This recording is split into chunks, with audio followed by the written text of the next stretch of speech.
Hello, today I'll be speaking about Virginia Woolf's novel, To the Lighthouse. To the Lighthouse is written entirely in stream of consciousness. This is a method of writing that developed in the 20th century. This method involves describing a character's thoughts, feelings, and perceptions in a continuous flow that is uninterrupted by some objective description or by the author's or the narrator's voice, because usually there is an omniscient narrator who is objective and unbiased. This is a method which involves almost like listening to someone think. How do people think? It's one way to describe this method, the style of writing. James Joyce, Virginia Woolf, and of course Marcel Proust are some of the most famous writers who wrote in stream of consciousness. Now, interior monologue is another term used to describe this technique of writing, but a very important difference exists between these two. Stream of consciousness is about how we think. It's about the stream of human consciousness.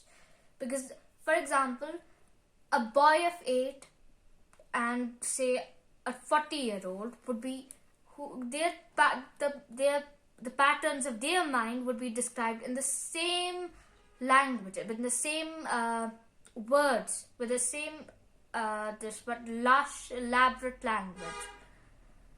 But interior monologue differs in the sense that it uses a character's syntax, a character's grammar, how a character speaks. It is like your mind reading, like you are listening to a person think. For example, in William Faulkner's Sound and Fury, the Quentin section, the section about Quentin, a character in the novel, it is written in interior monologue. I'll quote a section from it. For Quentin, you've never done that, have you? And I'll tell you how it was. I'll tell father, then it will have to be because you love father, and then we'll have to go away amid the pointing and the horror. So there's no punctuation. It's a run-on sentence. No punctuation, no grammar. None of that is used. And it is how Quentin thinks. It is written almost like transcribing Quentin's thoughts in a book. So it's very difficult to understand, very difficult to make sense of. But Virginia Woolf does not make use of interior monologue, thankfully for us, because she's already difficult enough to begin with. She uses stream of consciousness because James, a boy of 8, is written with using the same lush language used for his father. So now I'll discuss some of the major themes in the book. One of them is how we use art as a means of preservation, as a means of being remembered even after our death. Many artists this would resonate with many artists. Many artists would relate to it because we think of our art as a way to be remembered, to somehow still be read, to be seen, and as a means, as something that will outlive us. So many characters have different approaches to this. Mr. Ramsey, who is a metaphysical philosopher, has made an invaluable contribution to his field at a very young age. And so he hopes that this will live on even after his death. He'll be remembered by his work, but he's still very insecure about it because after that he didn't really make any headway, any major progress. So Lily Briscoe, a painter again, she also worries that her art will be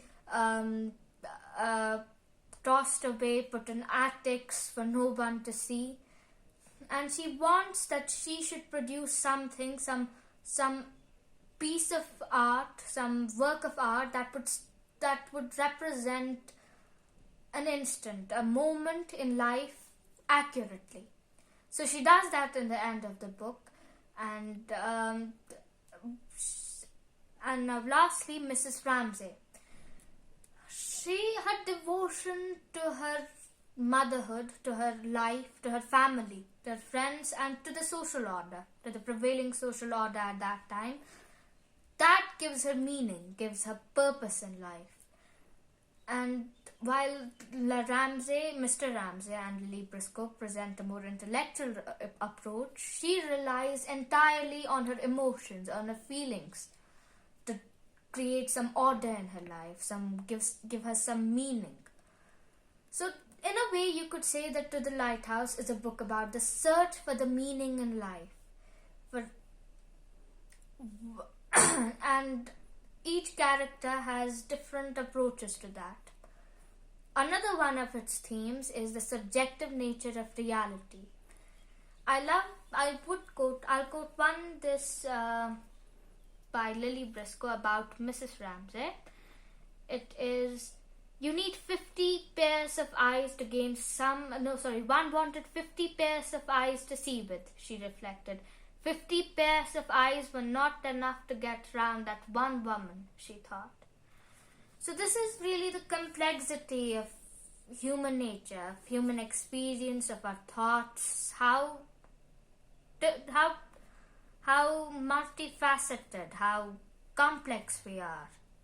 So you need 50 pairs of eyes to gain some measure of understanding about a person, because one would have to be unbiased about this and one would have to be unbiased about that, because everything we see, our perceptions, our thoughts, our feelings about everything around us is all subjective. Our reality is ours, but everyone has a different reality. So this thought is intriguing and also alarming, because we don't share a collective vision of some reality that's true, some reality that is the same for us all. So on this note, I'll end this video. Thank you. I hope it helped.